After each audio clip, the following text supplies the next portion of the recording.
Creo que es un evento que se ha ido consolidando año con año, cada vez más con una mayor participación, y pues muy entusiasmados ahorita de poderles platicar cómo va la industria automotriz de vehículos pesados para el autotransporte en los siguientes años. Perfecto. Y en ese sentido, la industria de vehículos pesados, ¿cuáles son los principales retos que está enfrentando y que enfrentará? Mira, la industria, yo te podría decir que tiene retos diferentes, ¿no? Obviamente nosotros, primero un poquito de cifras generales. México es el primer exportador de tractocamiones en el mundo, es el cuarto exportador de vehículos pesados de carga a nivel mundial, sexto productor de vehículos pesados de carga a nivel mundial. Entonces los retos al exterior son interesantes. Hay que recordar que el 98% de nuestras exportaciones son Estados Unidos y Canadá. Entonces, por supuesto, el diversificar las exportaciones, eso ayudaría siempre a la producción de vehículos pesados en México. Estamos recuperando ligeramente un poco lo que tuvimos de una caída de exportaciones a Colombia. Tenemos la Alianza del Pacífico, con 4 países firmada. Yo creo que se pueden mantener un poco ahí las exportaciones que tenemos Colombia es parte de la Alianza del Pacífico, Perú, Chile y Ecuador. Viene la negociación de la parte de vehículos pesados del ACE 55 con Brasil y Argentina, que entraría en vigor ya para mediados del próximo año. Y por supuesto el principal reto que creemos nosotros en temas de comercio exterior, la ratificación del TEMEC. Obviamente México ya lo aprobó en el Senado, faltaría Estados Unidos y Canadá. Yo creo que al considerar que el 98% de nuestras exportaciones son Estados Unidos y Canadá, ese sería lo principal. Nosotros pues ya hicimos lo que nos tocó como país México. Sigue ahora que el gobierno mexicano continúe impulsando la ratificación. Esto es en la parte de comercio exterior. En el mercado interno, pues lamentablemente no ha crecido. Estamos colocando las mismas cifras que vendíamos de vehículos pesados, 42 mil vehículos pesados.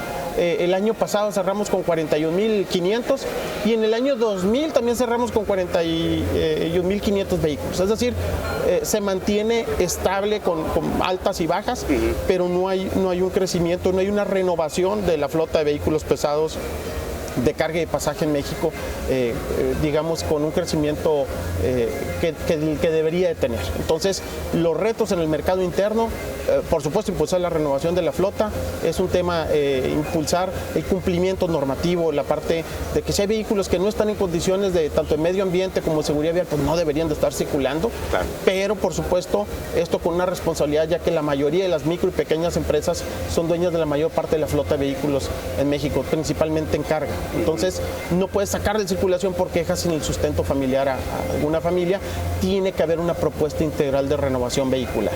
Tiene que haber incentivos para renovar flota, tiene que haber mejor acceso al financiamiento, tiene que haber profesionalización, capacitación de los operadores y, por supuesto, la parte de cumplimiento normativo, ¿no? Entonces, en esta parte del mercado interno hay otros retos. En este año 2019 cambiamos una normativa ambiental. Está el tema del diésel, del trabajo a azufre para nuevas tecnologías.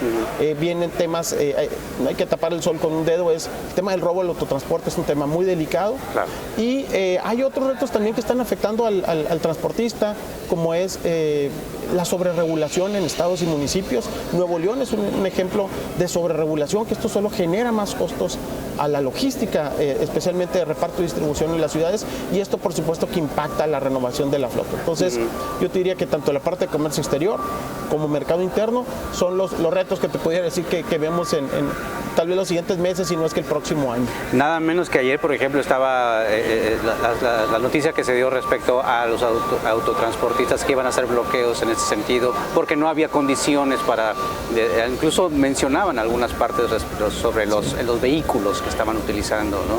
Sí. Mira, México tiene una edad promedio de la flota de 18 años de antigüedad. En los últimos 6 años, yo te diría, el diésel se ha incrementado de 11 pesos a 21 pesos.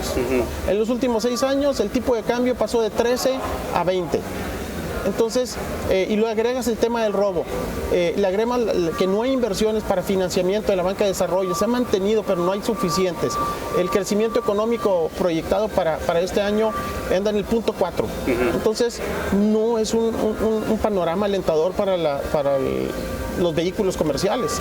Entonces, tienes de reto Por supuesto que el robo, el tema del tipo de cambio, el tema del incremento de los combustibles. Luego le agregas cumplimientos normativos sin que se tenga el diésel limpio del trabajo azufre en todo el territorio nacional. Bueno, todo esto impacta al transportista, impacta sus costos, su operación. Y si la mayoría de los transportistas son hombres camión, son micro y pequeños empresarios, que les cuesta trabajo pasar de la edad promedio de 18 años, eso quiere decir que por cada vehículo nuevo está circulando uno de 36 años en las carreteras y en las ciudades. Bueno, esto complica mucho más todavía la renovación. Entonces tiene que haber algo que cambie este esquema y que verdaderamente pase a un ciclo positivo de renovación.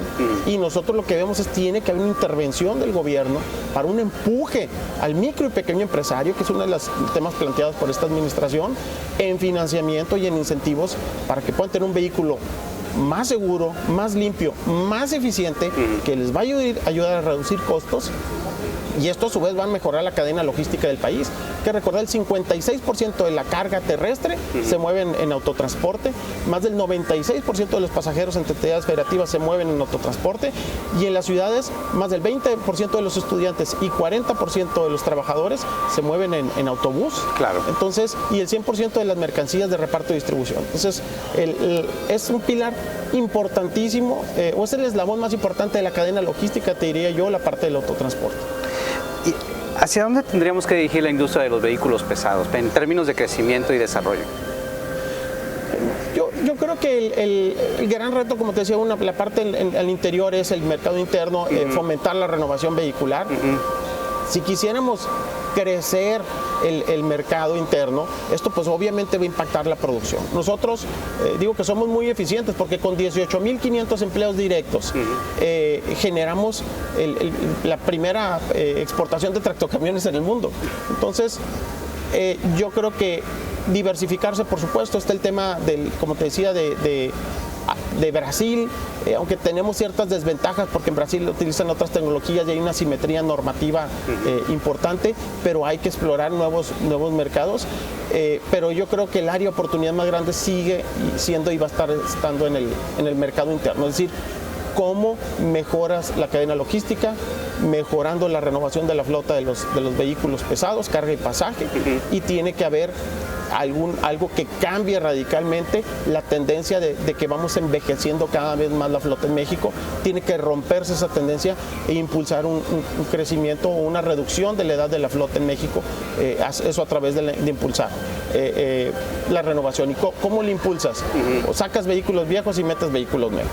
Para sacar los vehículos viejos, yo te diría que como no se trata de dejar sin el sustento familiar a un microempresario, pues tienes que sustituir la flota. Claro. Y ahí es donde necesitamos un esquema integral de renovación de la flota. Son los 5 puntos que nosotros hemos impulsado.